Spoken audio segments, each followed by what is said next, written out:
Do you want to buy my thing? Do you want to buy my thing?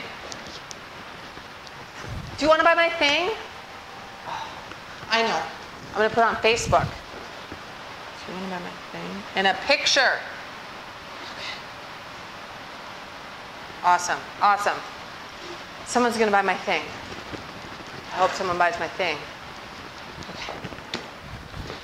How many of you get stuck in ruts where you want to try the same thing over, the same easy thing, but it's not working?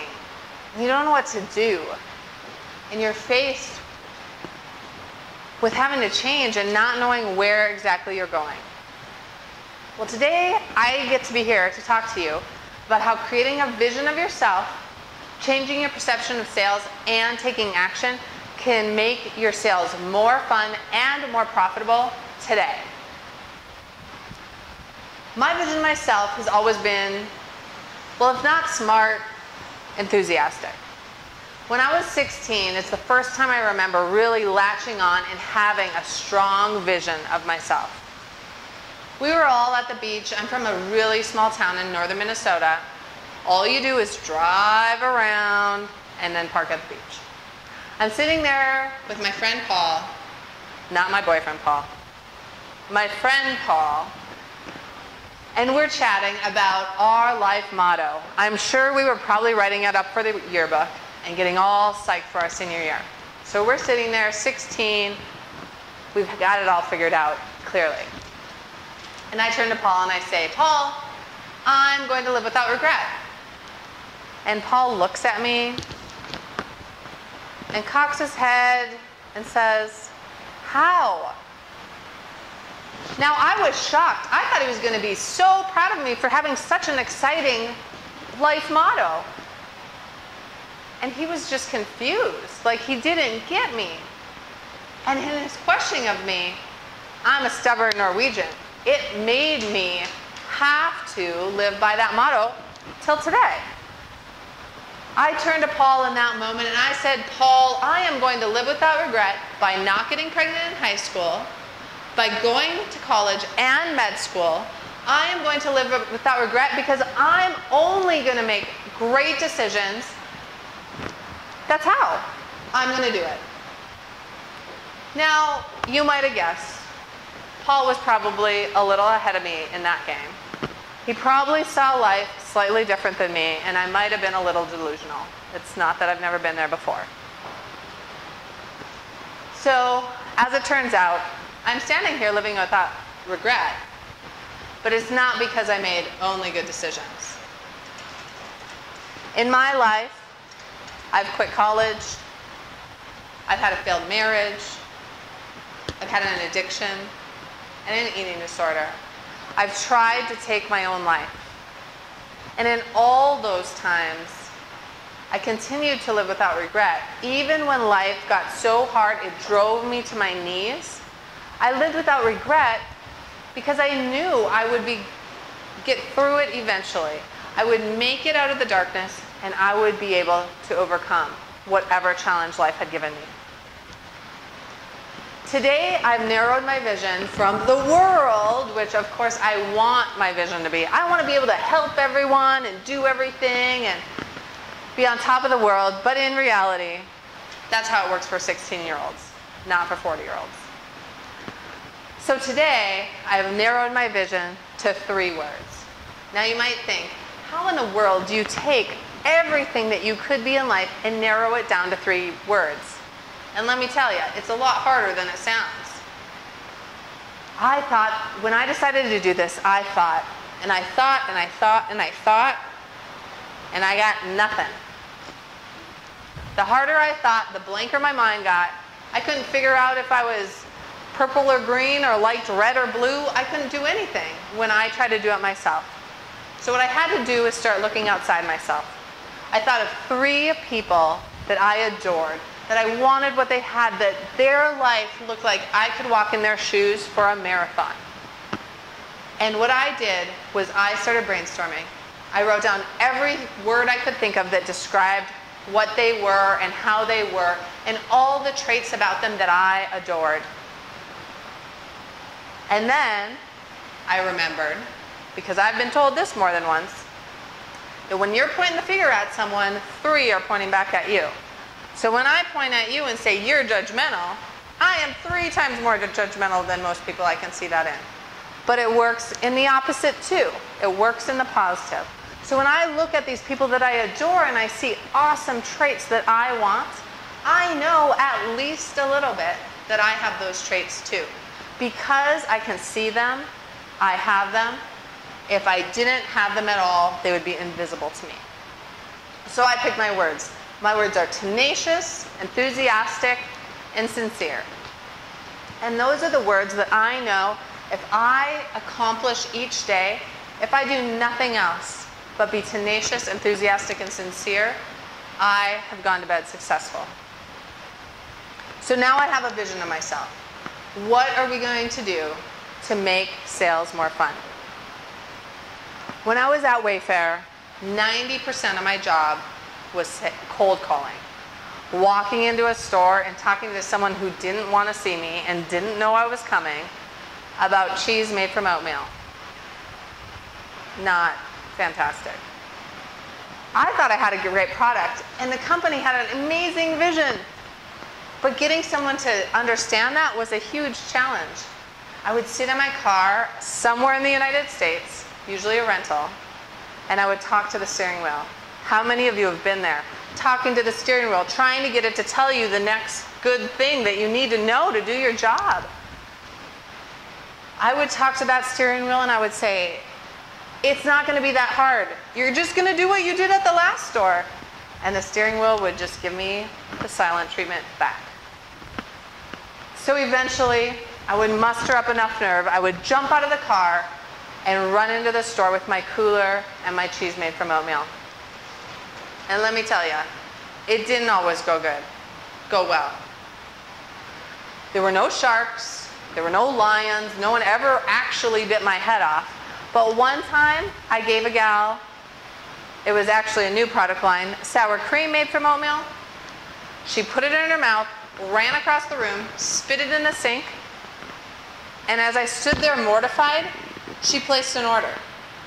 So even on the worst experience selling this, it wasn't that bad. I made money. Who'd have thought someone would spit it out and buy it the same day? So what I'm saying is, but what I learned from that is having to muster all that internal fortitude just to get in the store was making me miserable. I wasn't happy with my job. It was so taxing emotionally to do it. I had to change my perception. Even though weird stuff happened and it kind of made it entertaining, I had to change how I looked at it to be able to continue long term. So here's what I did. I started thinking about all the things in my life that I don't understand. Now, I don't know if you guys are all out there brilliant and understand everything, but I don't understand a lot of stuff. One thing I use every day is a computer. I sit down on my computer, I can do a million things with it. I know I want it to be this fast, and I know I need to do videos, and I should hold at least 1 million pictures of my boys. But I have no idea what ROMs or RAMs or gigabytes or any of those things are. That's all just a foreign language that it says on a little sticker by my mouse pad. So how in the world do I go into a store and pick a computer? I mean, all I have to shop for is price because none of the other stuff means a whip to me. And that's not a good way to buy a computer because my mom bought a computer that way. It does not work at all. So I look at it as sales is a service. When I walk into Office Depot or Staples and I talk to the salesperson, he's not someone just trying to make me a deal. He is translating for me because I can't do it myself. When I change my perception of what sales is into something that fills me up emotionally, that drives my passion, then I can do it all day long. I can just explain oatmeal cheese to a person who just had a heart attack by saying, your doctor's not going to let you eat cheese, but you can still have a grilled cheese every day for lunch. Or a new mom who just had their child diagnosed with a dietary, with lactose intolerance. They can still feed them mac and cheese that they're used to, even though they can't eat dairy anymore. When I can translate what I'm selling into the world of the customer, I can be of service instead of a salesperson. And I do this in my bigger life too. Whether I'm at work or with my family, I started doing a gratitude list. So about 5 years ago, I heard of this thing called a gratitude list. Now, it might be a little behind the times, but they're really popular now. I don't know if you've ever heard of it. But way back then, it was all new to me, and I thought it was a great idea. So I would write my list,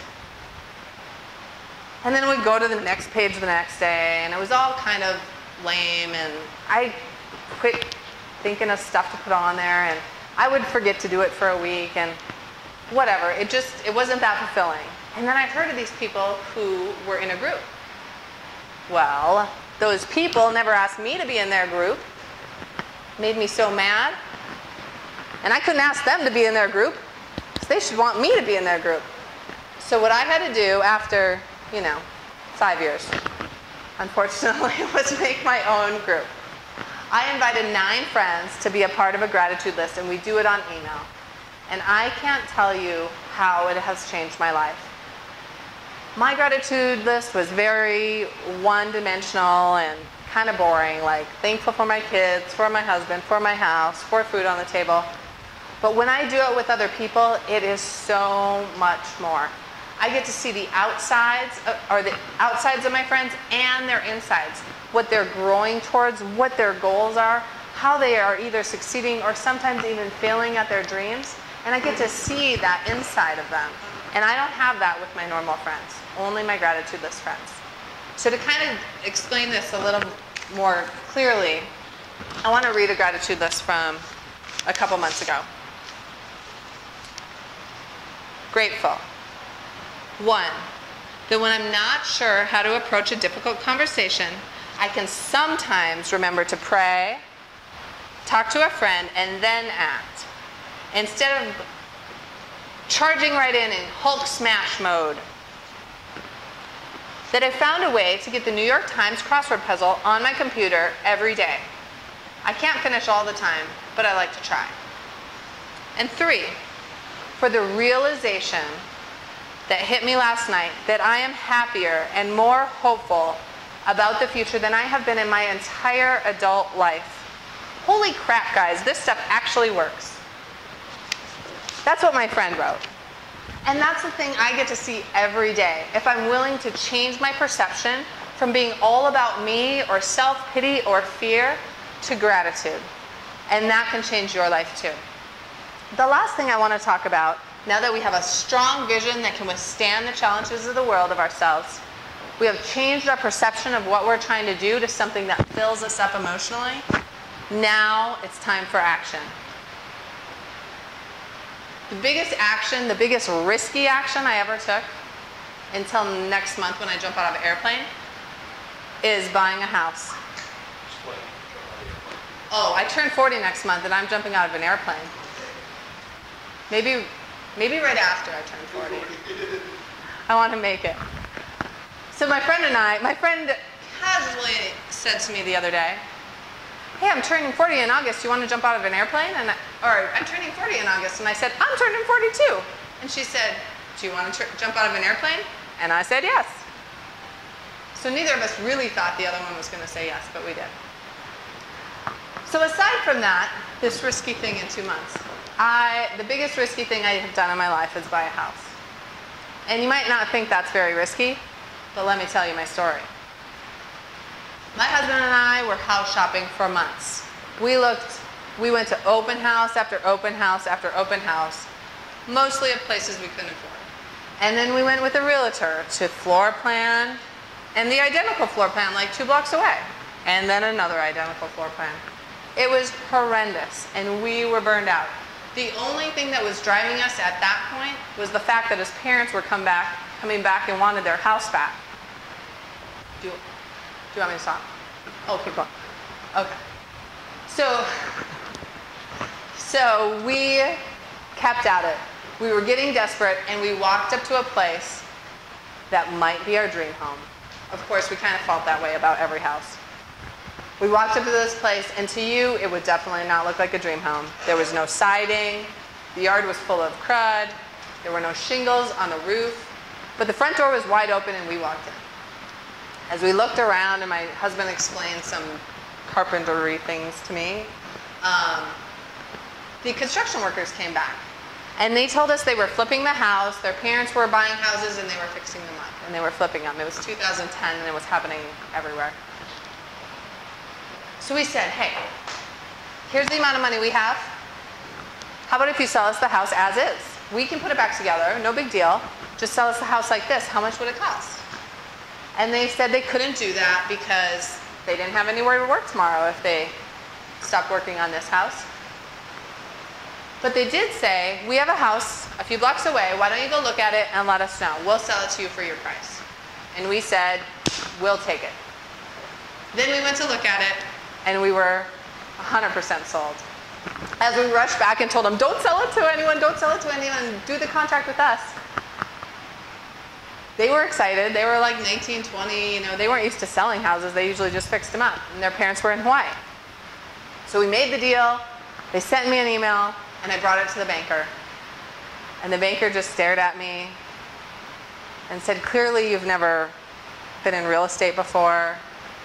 This contract does not even make sense. I'm sure it's cut and pasted off the internet. And I said, you know what? I don't care. What's the worst that can happen? And he said, well, you might not get to buy the house.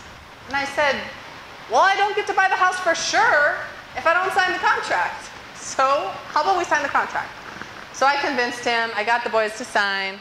And lo and behold, mom and dad come back from Hawaii and find out their sons had just sold a house for $100,000 under appraisal. And then I started to sweat because I had a sieve for a contract.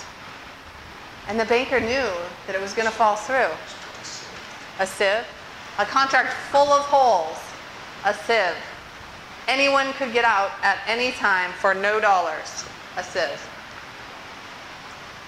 So at the banker's encouragement, I was sweating it. And I was waiting for closing day to come.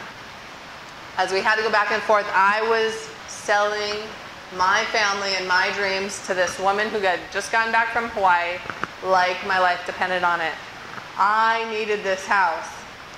I told her about the family that was going to be pitter-pattering around that house. I told her everything that I knew she'd want to hear. And luckily for us, she honored her son's handshake and we got to buy the house. As soon as the ink dried, we moved in that day and we were off and running. We've already got 2 sets of pitter-pattering feet and a lot of screaming. Well, maybe like 8 sets of pitter. I won't go into that.